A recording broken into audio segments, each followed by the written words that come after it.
Hello guys, welcome back to my channel Indian blogger Gayatri. अभी मेरी आज की दिन की शुरुआत सुबह 4 बजे से स्टार्ट हो गई है। मैं फ्रेश होके मेडिटेशन करके पढ़ाई करने में बैठ गई हूँ। जो डे 3 का जो पढ़ी थी ना, उसी को फिर मैं रिवीजन कर रही हूँ। ऐसे करते हुए 7 दिन का चैलेंज कंप्लीट हो जाएगा और जितना मैं पढ़ी हूँ वो रिवाइज भी हो जाएगा। तो सुबह सुबह अगर नींद भी आती है तो मेडिटेशन कर लेने से नींद नहीं आती है और पढ़ाई में मन लगे रहता है। नोटबुक एकेडमी ऐप से जो बहुत सारे अभी सर पढ़ा लिए हैं, तो मैं जो पहले लिखी थी उसी का रिवीजन कर रही हूँ। अब फिर मेरे को नोट्स बनाने हैं और अभी जो पढ़ा रहे हैं फिर उसका रिवाइज भी करना है। तो बहुत सारा पढ़ने के लिए बचा है। इस 7 डेज में ये हो जाएगा तो फिर दूसरा टारगेट के लिए डिस्कशन करेंगे।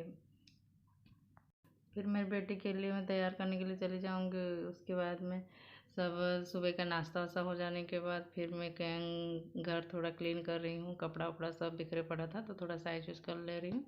उसके बाद मैं थोड़ा पढ़ लूँगी। उसके बाद मैं फिर खाना वाना बनाने के लिए जाऊँगी।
ये दोपहर में मेरी बेटी आ चुकी है। हम लोग खाना वाना खा लिए हैं। उसके बाद पढ़ने में बैठी हूँ। मैं पढ़ रही हूँ तो वो भी पढ़ने के लिए बैठ गई है।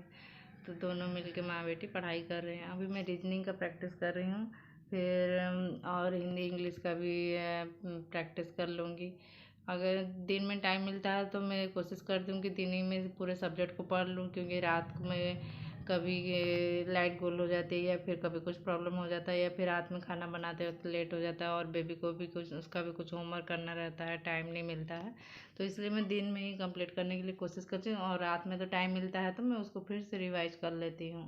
ऐसे ही पढ़ाई करती हूँ। ऐसे ही एक हाउसवाइफ का स्ट्रगल है। अगर हम अभी शादीशुदा नहीं होते तो हमें और ज़्यादा टाइम मिलता और थोड़ा रिस्पॉन्सिबिलिटी कम रहती, तो जिसके चलते हमें पढ़ाई के करने के लिए बहुत सारे टाइम भी मिलते। लेकिन अभी हमें इतने ही टाइम में अपने पढ़ने के लिए भी टाइम निकालना है, साथ में घर का काम भी करना है। तो ऐसे ही हमें मैनेज करना पड़ेगा। और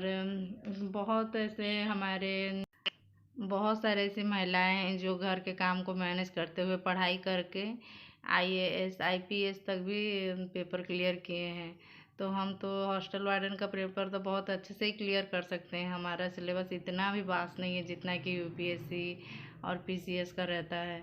तो ऐसे हम सोचेंगे तो हमें बहुत इजी लगेगा हमारा सिलेबस और हम बहुत जल्दी ही कंप्लीट करके और उसको रिवीजन बार बार रिवीजन कर सकेंगे। देखते देखते अक्टूबर महीना लास्ट, अक्टूबर के बाद नवंबर, फिर दिसंबर आ जाएगा और हम लोग का पेपर भी हो जाएगा। मैं सोच रही हूँ अक्टूबर लास्ट तक सिलेबस कंप्लीट कर लूँगी। और आप सभी को मेरा वीडियो अच्छा लगे तो please like share and subscribe कीजिएगा। Take care, bye.